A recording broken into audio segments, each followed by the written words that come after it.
Hey y'all, so the seasons are changing, supposedly. I mean, it's not much of that happening here in Austin, Texas so far. We've had a couple chilly days, but today we're back up in the 90s. There'll probably be much colder days to come very soon. So, I wanted to talk about how not to get sick as the seasons are changing. I actually spent a good portion of the beginning of the year being sick. And in retrospect, my immune system was just very weak. And every time I got a little less sleep than normal or got a little extra stressed, I got sick. So it was about once a month for the first 5 months of the year. And I've made some changes and have not been sick since. My mom is actually an acupuncturist and studies Chinese herbs as well. So I've learned a lot from her, and I think I have some pretty great tips to share with you to help you stay healthy this fall and winter. So my first tip is to take a probiotic. I should have done this a long time ago. It has significantly changed my life, and I think it's honestly the main reason I stopped getting sick once a month. From my research, I found that you do want to make sure you're getting a good variety of probiotic strains and in a sufficient amount, otherwise it's not really going to do much for you. And some products on the market I've seen only contain like 1 or 2 strains. So you might be wondering why taking a probiotic, which is known to support gut health, would be helping the immune system. A huge portion of our immune system is located in the gut. And if we don't have great gut health, it can really affect how our immune system is functioning. We need good gut health so that our body can absorb the nutrients from the healthy foods we're eating and effectively clear out all the bad stuff also. Essentially, you just want more good bacteria in your gut than bad to create a healthy gut microbiome, which in turn will reduce inflammation and help keep your immune system healthy. That is something I did not understand for quite some time. And when I linked the two and started working on my gut health, my overall health and ability to not get sick greatly improved. Okay, so on to number 2. I know this is a tough one, but really try to reduce your sugar intake. Sugar causes inflammation, and it's your immune system's job to deal with inflammation. So you really don't want to give it extra work to do, essentially. Sugar also feeds bad bacteria in your gut. And as we just learned from tip number 1, you need the healthy bacteria to be flourishing in your gut to keep your immune system strong. Tip number 3, to kind of piggyback off of tip number 2, you want to eat a more anti-inflammatory diet. In my experience, that means really reducing the amount of animal products you consume because they're all very acidic and that causes inflammation in the body. Really focus on increasing the number of vegetables, leafy greens, fruits in your diet. Those are the most important, as well as whole grains as opposed to refined grains. Whole grains are actually very anti-inflammatory. A good way to think of it is that foods high in fiber are really good for reducing inflammation. In general, I would say reduce animal products, reduce sugar. Along with sugar, try to avoid any refined grains or processed products. Really try to eat whole plant foods. I guess it could be a tip on its own, but it really relates to the last 2. If you're worried about getting sick, try to avoid coffee and alcohol as much as possible, but if you do drink those, at least try to do so without making them really sugary drinks. Okay, I know this one isn't all that exciting and it's a pretty typical tip for not getting sick, but get enough sleep. We need to let our bodies recover overnight, and that's really when our bodies do a lot of its healing. And when you're constantly tired and overrun, your immune system will be very weak, and your body just can't heal and fight off the bad stuff. So my mom has advised me in the past, not that I've done a good job of listening, but you really should be in bed before 11 o'clock at night, because it's also not necessarily how much sleep you're getting, but that you need to be asleep during certain hours of the night. And very abruptly, this is like a couple weeks later, so obviously I did not finish filming that video prior, and maybe subconsciously I knew this was gonna happen because it's gloomy, rainy, cold. I don't know if you can see out there.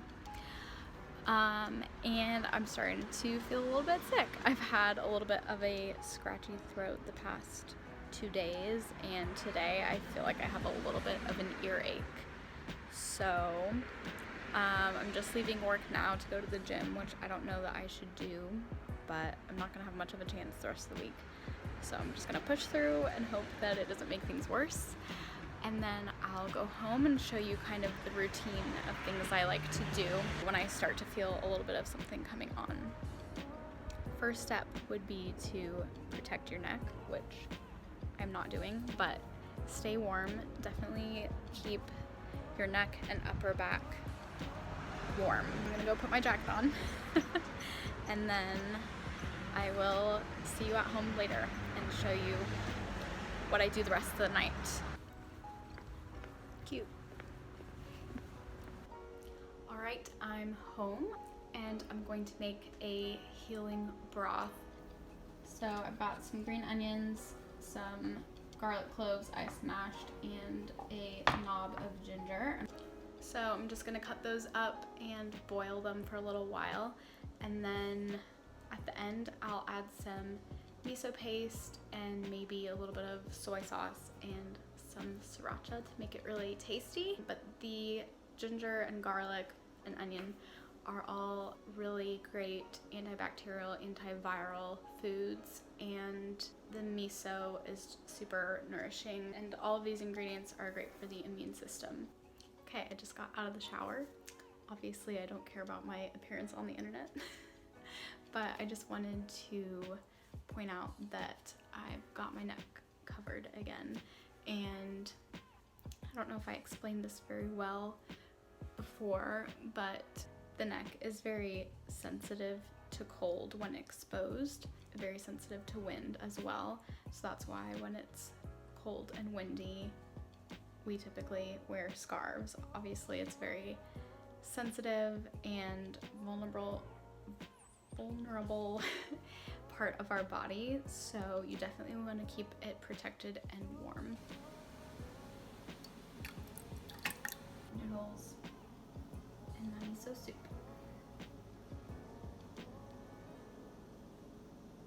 You may have heard of gua sha before. You may have seen jade rollers and gua sha facial tools. That's very popular and trendy in skincare right now to drain the lymph in your face, but also you can use it on your back, and it improves the immune system and reduces inflammation and stimulates circulation on that neck and back area that are so vulnerable to the cold and wind. So we always like to do that when we're starting to feel a little bit sick, and that really helps.